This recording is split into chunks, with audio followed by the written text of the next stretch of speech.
انسان اور جانور میں کیا فرق ہے؟ جانور بھی آتا ہے، بچے پیدا کرتا ہے، کھاتا پیتا ہے، مر جاتا ہے۔ تو اگر انسان بھی پیسہ بنائے، بچے پیدا کرے، اپنے لیے کھائے پیے اور مر جائے، تو اس میں اور جانور میں زیادہ فرق نہیں ہے۔ انسان اشرف المخلوقات ہے، اللہ کی سب سے عظیم مخلوق۔ فرشتوں کو اللہ نے کہا کہ اس کے سامنے جھکو، اور شیطان کو جو اس کو کنڈیم کیا، وہ کیا ہی اس لیے کہ اس میں تکبر تھا، وہ کہتا میں انسان سے زیادہ سپیریئر ہوں۔ لیکن اللہ نے کہا کہ میں نے انسان میں وہ صلاحیتیں دی ہیں جو تمہیں بھی نہیں پتا اور تمہیں بھی نہیں دی۔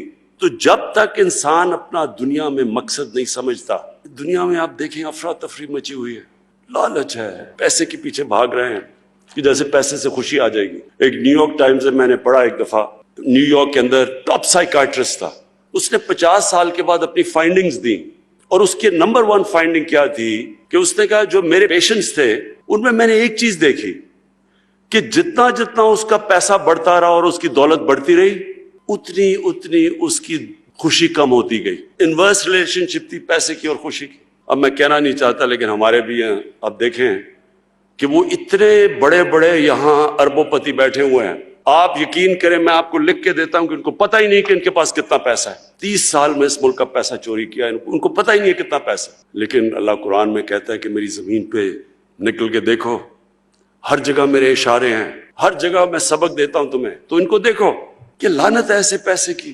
بچے بھی جھوٹ بول رہے ہیں، وہ بھی جھوٹ بول رہے ہیں، کبھی ہسپتال میں جا رہے ہیں، کبھی جیل میں جا رہے ہیں۔ یہ ہمارے لیے عبرتناک چیز ہے کہ پیسہ خوشی نہیں دیتا۔ خوشی اس کو ملتی ہے جو آپ 5 وقت کی نماز میں اللہ سے ایک چیز ہی مانگتے ہیں کہ اللہ مجھے ان کے راستے پہ لگا جن کو تو نے نعمتیں بخشیں، ان کے نہیں جو اپنی تباہی کے راستے پہ نکل گئے۔ یہ سارا وقت آپ کی زندگی کے اندر یہ 2 راستے آئیں گے، ایک خوشی کا راستہ ہے اور ایک آپ کی تباہی کا راستہ ہے۔ ایک وہ راستہ ہے جو آسان راستہ نہیں ہے، مشکل راستہ ہے۔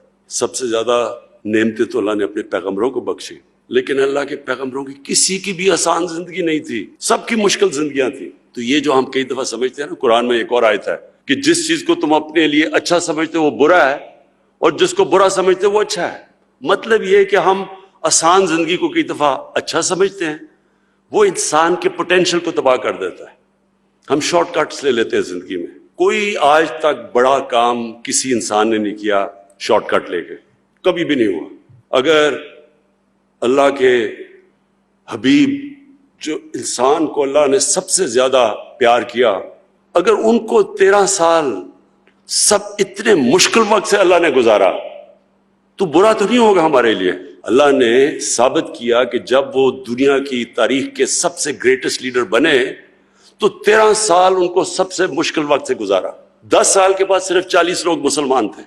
دنیا کی تاریخ میں ایسا انقلاب نہیں آیا جو انہوں نے 23 سال کے بعد، ان کی نبوت کے 23 سال کے بعد جو وہ انقلاب آیا ہے کبھی۔ اس لیے میں نے القادر یونیورسٹی بنا رہا ہوں کہ ہمیں پتہ اسٹڈی کریں ہمارا انٹلیکٹ کہ وہ کیا چیز تھی، وہ کیا کوالٹیز تھی کہ انہوں نے وہ عرب جو تقسیم ہوئے تھے جن کی حیثیت کوئی نہیں تھی، 2 سپر پاورز تھیں دونوں طرف، وہ کیا چیز تھی کہ 13 15 16 سالوں کے اندر وہی جن کی حیثیت نہیں تھی وہ 2 سپر پاورز ان کے سامنے گھٹنے ٹیک گئی۔